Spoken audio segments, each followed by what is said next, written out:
जय श्री राधे कृष्ण सकल भक्तबृंदगण के जानाচ্ছি আমার শ্রদ্ধাপূর্ণ প্রণাম। आज জ্যৈষ্ঠ মাসের 1 তারিখ পয়লা জ্যৈষ্ঠ 16ই মে শুক্রবার। প্রতিদিনের মতো আজও সন্ধ্যাবেলা বসে পড়লাম পাঠ করতে। আজ আমি আমাদের পরম ধর্মগ্রন্থ শ্রীমদ্ ভাগবত গীতা পাঠ করব। সকল কৃষ্ণপ্রেমী ভক্তবৃন্দগণ এই পবিত্র গীতা পাঠ শ্রবণ করুন এবং সকলকে উৎসাহিত করুন ভগবানের মুখনিসৃত এই অমৃতবাণী দিয়ে যেন সকলের প্রতিটি দিন খুব সুন্দরভাবে কাটে। এই অমৃতবাণী শ্রবণে সকলের জীবন সুন্দর ও সুখ সমৃদ্ধিতে ভরে উঠুক এই কামনায় আজকের পাঠ শুরু করছি।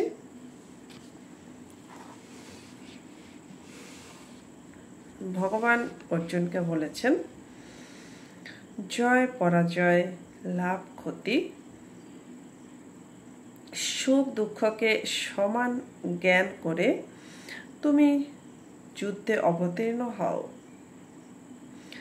এই রূপে যুদ্ধ করলে তুমি পাপ ভাগী হবে না। অর্জুনের আশঙ্কা ছিল যে যুদ্ধে আত্মীয় বধ করলে তার পাপ হবে, কিন্তু ভগবান এখানে বলেছেন যে যুদ্ধ পাপের কারণ নয়, পাপের কারণ হলো নিজ কামনা। অতএব কামনা ত্যাগ করে তুমি যুদ্ধের জন্য প্রস্তুত হও। যুদ্ধে সর্বপ্রথম জয় এবং পরাজয় হয়। জয় ও পরাজয়ের পরিণাম হলো লাভ ও ক্ষতি। লাভ ও ক্ষতির পরিণাম হলো সুখ ও দুঃখ। জয় পরাজয় এবং লাভ ক্ষতিতে সুখী বা দুঃখী হওয়া তোমার উদ্দেশ্য নয়। তোমার উদ্দেশ্য হচ্ছে এই তিনটিতে সমভাবে থেকে নিজ কর্তব্য পালন করা। যুদ্ধে জয় পরাজয়, লাভ ক্ষতি এবং সুখ দুঃখ তো হবেই। সুতরাং তুমি প্রথম থেকে এটি ভেবে রাখো যে তোমার শুধুমাত্র নিজ কর্তব্য পালন করতে হবে।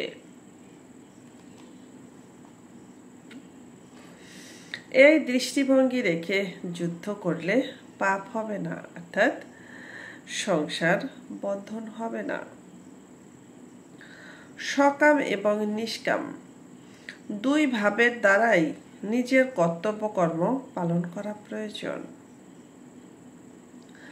যার ভাব সকাম তার কর্তব্য পালনে আলস্য প্রমাদ একেবারেই হওয়া উচিত নয়, বরং তৎপরতার সঙ্গে নিজের কর্তব্য সমাপন করা উচিত।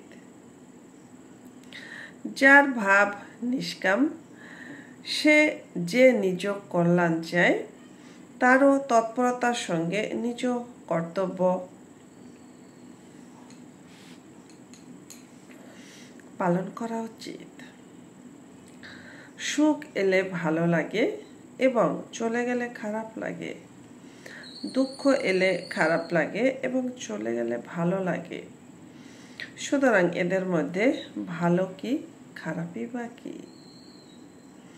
অর্থাৎ দুই সমান এক। এইভাবে সুখে দুঃখে সমবুদ্ধি রেখে তোমার নিজ কর্তব্য পালন করা উচিত। তোমার কোনো কর্মেই সুখের লোভ প্রবৃত্ত হওয়া এবং দুঃখের ভয়ে নিবৃত্ত না হওয়া উচিত। আবারও বলছি, তোমার কোনো কর্মেই সুখের লোভে প্রবৃত্ত হওয়া এবং দুঃখের ভয়ে নিবৃত্ত না হওয়া উচিত। কর্মে তোমার প্রবৃত্তি এবং নিবৃত্তি শাস্ত্র অনুযায়ী যেন হয়।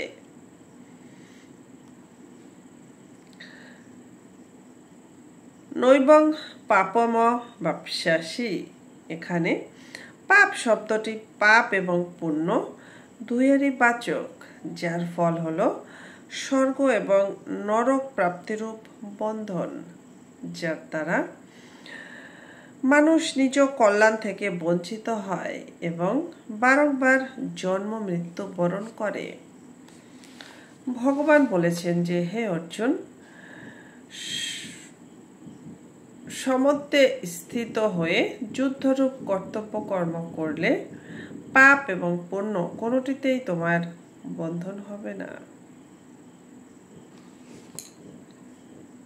রাধে রাধে। আজ এটুকুই। নমস্কার।